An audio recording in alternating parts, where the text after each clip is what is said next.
the track.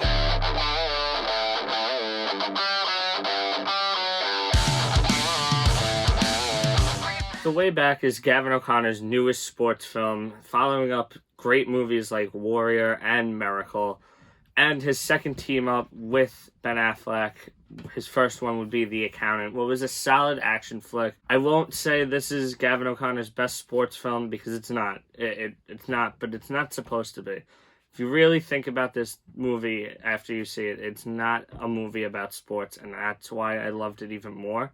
And I love myself a good sports movie, but I prefer a deeper drama, a character study, and that's what this film was. Definitely Gavin O'Connor and Ben Affleck's best movie so far, and I really hope to see them work together in the future because so far they're 2 for 2, and Gavin O'Connor has to do more films. He doesn't direct as much as I hope he would, because, like I said, he directs some great films in his career. This movie has quite possibly Ben Affleck's best performance of his entire career, and he has a very, very, very good career. I just feel like this movie pulled out some deeper emotional stuff that we don't usually see Ben Affleck pull off.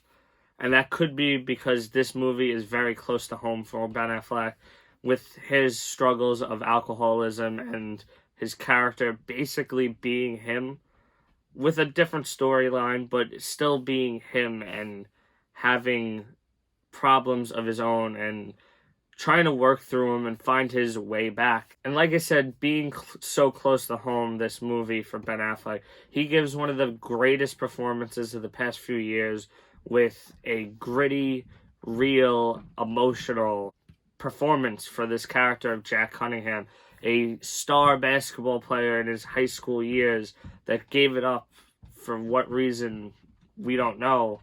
He had full rides to schools and he just left that on the court and went down a path of pretty much just self-pain and self-hurt. And we learn throughout the movie why he ended up where he is, why he ended up with his issues, and it kind of teaches the lesson of you never know what people are going through and why they are doing the things they are. And I feel like a lot of people who struggle with addiction or have struggled with addiction in the past should go see this movie because I feel like it will open up their eyes to why they are the way they are, or maybe just show them what happened through their lives and make them think more. I'm not sure if it's that deep because it is, at the end of the day, a deeper version of a sports film. So I think this one's great for cinephiles, as we self-proclaim ourselves, or just fans of sports films in general, because I feel like there's enough on both ends for both people. I went with 2 friends and Sam and me, and we all enjoyed the film, but we all enjoyed it for different reasons. Justin came along. He really enjoyed the film. My friend Joe came along, who's not really deep into movies the way I am or the way Sam has become, but he still likes movies, and he's a big basketball fan, and he thought it was a great movie. Personally, I thought it was a deep, great performance that had a solid movie behind it, and I just feel like more people have to go out and see this one. The theater was almost empty, to be honest, and it needs to make more money. Movies like this need more support because movies like this, I feel like, have more heart behind it than a movie like Batman vs. Superman or Captain America or any of the superhero movies, any of the big action movies.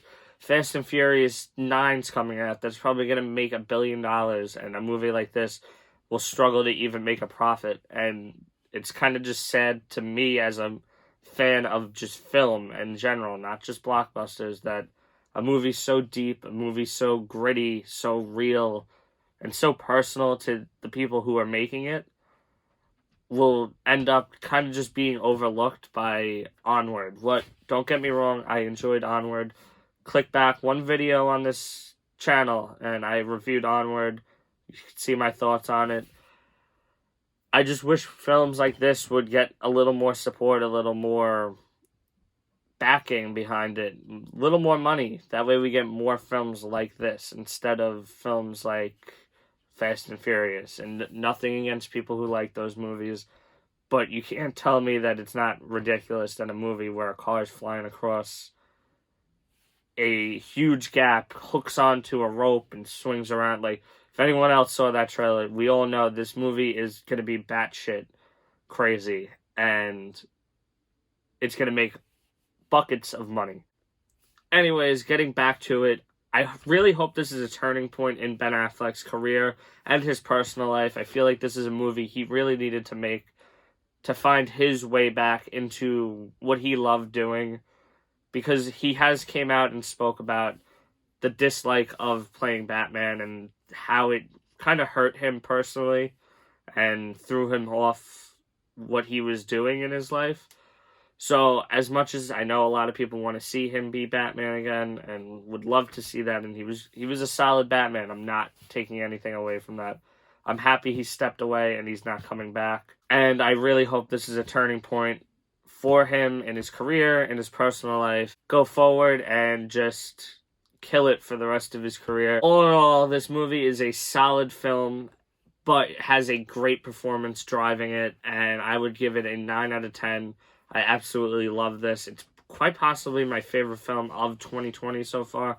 I've only seen 4 movies so far, and I got to get on that. Like the video, subscribe, hit the bell, and I'll see you next time. Leave a comment down below if you've seen The Way Back. Let me know what you thought.